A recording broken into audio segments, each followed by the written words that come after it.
नमस्कार, capital TV का खास शो राहुल का अग्निपथ देख रहे हैं आप। मैं हूं आपके साथ पूजा। कांग्रेस के डीएनए में शुरू से ही हिंदू विरोध रहा है। मुस्लिम तुष्टीकरण के नाम पर कांग्रेस हमेशा से हिंदू विरोध की मानसिकता से ग्रस्त रही है। कांग्रेस के नेता जब चाहे हिंदुत्व का अपमान करते हैं, भगवान श्री राम के अस्तित्व को नकारते हैं और हिंदुओं के वोट की लालच में जनेऊधारी भी बन जाते हैं। तो इसमें कोई शक नहीं कि कांग्रेस सनातन हिंदू विरोधी है। कांग्रेस की दुर्गति का प्रमुख कारण हिंदुओं और हिंदू प्रतीकों से नफरत ही है और राहुल गांधी भी अपने अग्नि परीक्षा में इसी में फेल हो जाते हैं।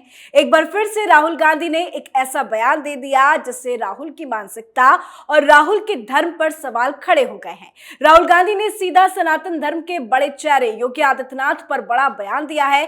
राहुल गांधी ने कहा कि योगी जी अपने मठ का अपमान कर रहे हैं, वो धार्मिक नेता नहीं बल्कि एक मामूली ठग है। तो आज सनातन विरोधी कांग्रेस पर ही चर्चा करेंगे। बातचीत के लिए मेरे साथ स्टूडियो में मौजूद हैं कैपिटल टीवी के एग्जीक्यूटिव एडिटर राजीव जी। राजीव जी, बहुत बहुत स्वागत है आपका। धन्यवाद। क्या राहुल गांधी ने जानबूझकर ऐसा बयान दिया? देखिए, राहुल गांधी जानबूझकर ही बयान देते हैं। भले ही ये होता है कि राहुल गांधी जो बयान दे रहे हैं उसको उनकी बेवकूफ़ी और मूर्खता से जोड़ दिया जाता है कि इनकी जानकारी कम है और इसलिए राहुल गांधी ऐसा बयान दे रहे हैं। लेकिन उसके पीछे का इंटेंशन साफ है, क्योंकि वो जो बयान देते हैं अपने आधार पर सोच समझ कर देते हैं। या तो कांग्रेस के लोग ये साबित कर दें एक ही बार में कि राहुल गांधी बेवकूफ़ आदमी है, जिसको बोलना नहीं आता, समझदारी नहीं है, उसे किसी भी स्तर पर कांग्रेस का नेता नहीं स्वीकार किया जा सकता। कांग्रेस का नेता का मतलब यह है कि कांग्रेस अध्यक्ष हो या पीएम पद का कांग्रेस की तरफ से उम्मीदवार हो, ये दोनों स्वीकार नहीं किया जा सकता। लेकिन ये क्या कहते हैं, जब जब राहुल गांधी फंसते हैं तो कांग्रेस के नेता ये साबित करने की कोशिश करते हैं कि राहुल गांधी जो बोल रहे थे उसका मतलब कुछ और निकाल लिया मीडिया वालों ने। अब इस बात में सच्चाई है कि राहुल गांधी हिंदू धर्म में विश्वास नहीं करते हैं। राहुल गांधी की आस्था सनातन धर्म में नहीं है। राहुल गांधी की बात नहीं कर रहे, राहुल गांधी के पूरे परिवार की अगर बात जवाहरलाल नेहरू से करें तो उस समय से अब तक नेहरू खानदान में किसी की भी आस्था हिंदू धर्म सनातन धर्म की तरफ नहीं रही है। लेकिन सबने अपना अपना आधार बना लिया कि कैसे सनातन धर्म के प्रति अपने जो उस आस्था की कमी है उसके ऊपर एक आवरण चढ़ाया जाए। जैसे जवाहरलाल नेहरू की बात करते हैं, जवाहरलाल नेहरू अपने आप को पंथ निरपेक्ष, धर्म निरपेक्ष बताने की होड़ में शामिल रहे। उन्होंने क्या बोला कि वो साइंटिफिक रिलीजन को मानते हैं। उन्होंने उस समय डॉक्टर राजेंद्र प्रसाद के साथ विवाद पैदा किया, इसलिए कि सोमनाथ मंदिर का उद्घाटन जो दोबारा बनाया गया था, जिसे इसी गजनवियों ने लूट पाट के तोड़ फोड़ करके रख दिया था, और उस समय जब उसका उद्घाटन किया जाना था राष्ट्रपति डॉक्टर राजेंद्र प्रसाद को आमंत्रित किया गया। उन्होंने जाने की तैयारी कर ली, गए भी। उस समय जवाहरलाल नेहरू ने सवाल उठाया कि हिंदुस्तान एक पंथ निरपेक्ष देश है। पंथ निरपेक्ष तो हम लोग कहते हैं, सेकुलर शब्द का इस्तेमाल इन लोगों ने किया। ये लोग तो धर्म निरपेक्ष ही बता देते हैं। इसलिए किसी भी संवैधानिक पद पर रहने वाले व्यक्ति को किसी मंदिर के उद्घाटन में नहीं जाना चाहिए। इस पर काफी विवाद हुआ था। डॉक्टर राजेंद्र प्रसाद तो यहां तक अड़ गए कि जवाहरलाल नेहरू को बर्खास्त किया जाना चाहिए।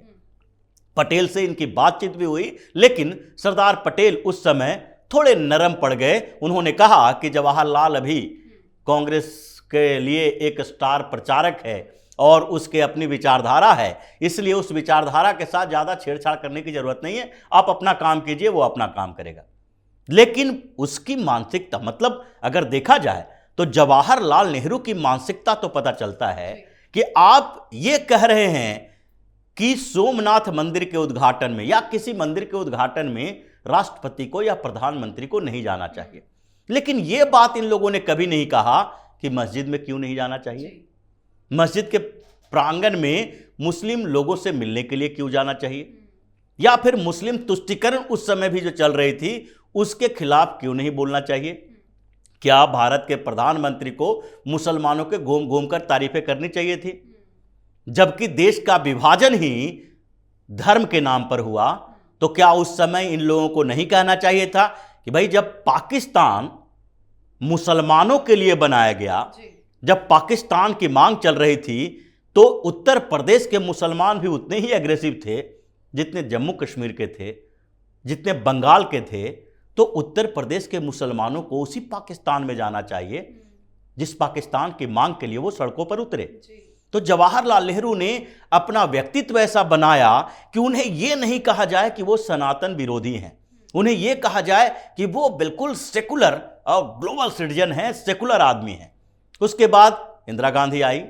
इंदिरा गांधी की भी वही विचारधारा, भले ही ऊपर से दिखाने के लिए वो बार बार हिंदू धर्म के वो प्रतीकों का इस्तेमाल करती रही। रुद्राक्ष धारण करेंगी, ब्राह्मणों के साथ बैठ के करेंगी, लेकिन नीति वही प्रो मुस्लिम वाली रही। शादी भी किससे किया? फिरोज खान से।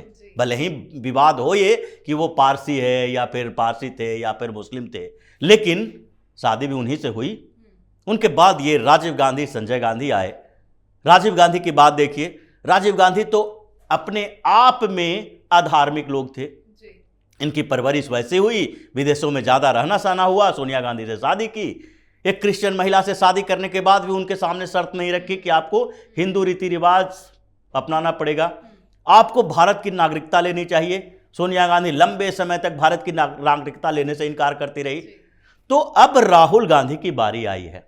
तो जिस खानदान में लंबे समय से सनातन विरोधी परंपरा रही है, उससे कैसे उम्मीद कर सकते हैं कि वो सनातन धर्म को, हिंदू धर्म को समझ सके? लेकिन इसका खामियाजा भी तो राहुल गांधी को भुगतना पड़ रहा है। बिल्कुल, लेकिन यही तो कहा जाता है विनाश काले विपरीत बुद्धि। अगर लोगों की बुद्धि सही दिशा में हमेशा चलते रहे तो कभी भी उसका विनाश होगा ही नहीं। रावण का भी अहंकार टूटा, लेकिन कांग्रेस के अंदर क्या है अभी तक और राहुल गांधी के अंदर क्या है कि ये दोनों समझती है कि कांग्रेस कांग्रेस बनाई गई है हिंदुस्तान में, वो सिर्फ और सिर्फ शासन करने के लिए बनाई गई। लेकिन एक बड़ा सवाल यह है कि भारत जोड़ो यात्रा को अगर ध्यान से देखा जाए तो हर यात्रा में जब जब वो किसी अन्य राज्य से गुजरते हुए निकले तो किसी न किसी मंदिर में जरूर गए।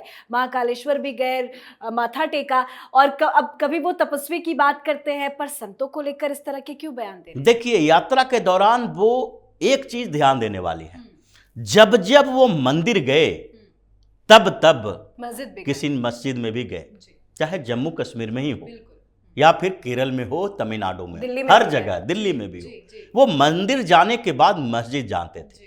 इसका मतलब ये साफ है कि आस्था के लिए नहीं, राजनीति के लिए जाया जाता है।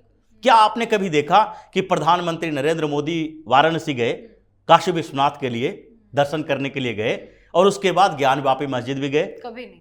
ऐसा आपने देखा कि अमित शाह गए कहीं असम में कोई मंदिर में या तमिलनाडु में मंदिर में, और उसी जगह पर रहने वाले, या हैदराबाद में लगातार ये लोगों ने कैंपेन भी किया, तो उस समय वहां के सबसे बड़े मस्जिद में भी जाएं या गुरुद्वारा में चले जाएं? राहुल गांधी को क्यों इस बात की जरूरत पड़ती है कि अगर मंदिर जाते हैं तो मस्जिद जाना जरूरी है? ऐसे में तो राहुल के धर्म को लेकर सवाल खड़े होंगे। बिल्कुल सवाल उठना चाहिए, क्योंकि राजनीति के लिए धर्म का इस्तेमाल करना और आस्था के लिए साथ धर्म का इस्तेमाल होना, दोनों में अंतर है। राहुल गांधी और कांग्रेस का वो पूरा ब्रिगेड धर्म का इस्तेमाल सिर्फ राजनीति के लिए करता है, इनकी आस्था नहीं है। हिंदू धर्म में, सनातन धर्म में गांधी परिवार, जो नेहरू खानदान की बात करते हैं, गांधी गांधी साथ में चलते चलते गांधी परिवार ही हो गया, इसकी कोई आस्था रही ही नहीं है। और राहुल गांधी तो प्योर क्रिश्चियन मानसिकता के साथ पले बड़े हैं और उनके टी शर्ट के अंदर जनेऊ नहीं, क्रॉस ही दिखाई पड़ेगा। ये छुपे हुए रुस्तम हैं, छुपा के अपनी आस्था को रखते हैं और दिखावे के लिए सनातन धर्म का उपयोग करते हैं। ये उसी तरीके से है कि देश के बाहर के दुश्मनों को तो आप आसानी से पहचान लेंगे। पता चल जाएगा कि कश्मीर के बॉर्डर पर, जो पाकिस्तान का बॉर्डर है या चाइना का बॉर्डर है या बांग्लादेश का बॉर्डर है, उस बॉर्डर के पार जो लोग खड़े हैं, जो सेना खड़ी है, वो हमारा दुश्मन है, वो अटैक करने के मोड में है। लेकिन देश के अंदर जो गद्दार है उसको पहचानना मुश्किल हो जाता है। लगता है कि ये गद्दार है तो भारतीय, तो कैसे ऐसे ही साबित कर दे कि ये गद्दार है। जस्ट उसी तरीके से सनातन धर्म में भी ये बातें हैं। हिंदुओं के अंदर हमें तो ये पता है कि वो मुफ्ती है, मौलाना है, पादरी है, ये सारे जो हैं ये दूसरे धर्म के लोग हैं और ये लोग हमारे खिलाफ साजिश रचेंगे ही रचेंगे। ये सनातन धर्म के खिलाफ ही बात करेंगे, इसमें कोई दिक्कत नहीं है। हम अपने दुश्मनों को टारगेट कर लेते हैं, पहचान जाते हैं, उससे उन लोगों को भी मतलब जो भ्रमित नहीं होंगे सामान्य लोग। लेकिन जब सनातन धर्म के कुछ लोग धर्म के गद्दार हो गए तो लोगों के अंदर ये कंफ्यूजन पैदा होता है। लोग ये सवाल करते हैं, भाई ये हिंदू ही हिंदू की बुराई कर रहा है, तो फिर कैसे वो सामान्य लोग जो सामान्य तरीके से जानते समझते हैं वो विश्वास करें कि कोई हिंदू, जिसे आचार्य भी कहा जा सकता है, कई महामंडलेश्वर टाइप के लोग भी हैं जो कांग्रेस के फंड से काम करते हैं, कांग्रेस से पैसा लेकर और कुछ कुरीतियों का इस्तेमाल कर लेते हैं, जैसे जातिवाद की बात हो जाएगी, धार्मिक कुरीतियों की, महिलाओं की बात हो जाएगी, ये सब का इस्तेमाल करके सामान्य लोगों को भ्रमित करते हैं कि तुम कट्टरता के साथ धर्म पर विश्वास न करो, जबकि इस्लाम और क्रिश्चियनिटी में ये नहीं है।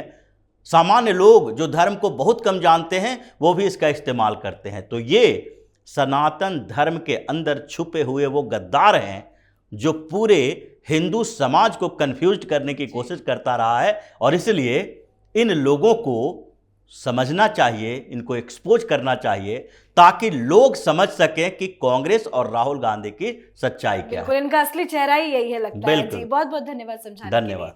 तो अपनी राजनीति चमकाने के लिए राहुल गांधी ने उत्तर प्रदेश के मुख्यमंत्री योगी आदित्यनाथ को ठग तक कह दिया है। वैसे ये पहली बार नहीं है, आए दिन कांग्रेस और राहुल गांधी सनातन धर्म पर हमला करते रहते हैं। कांग्रेस की सच्चाई यही है कि कांग्रेस सनातन विरोधी है। योगी आदित्यनाथ पर दिए राहुल गांधी के इस बयान की निंदा चारों तरफ हो रही है। संत समाज काफी ज्यादा नाराज है, जगह जगह विरोध भी हो रहा है। राहुल गांधी के इस बयान पर आपकी क्या कुछ राय है, कॉमेंट करके जरूर लिखें। देखते रहिए कैपिटल टीवी। नमस्कार।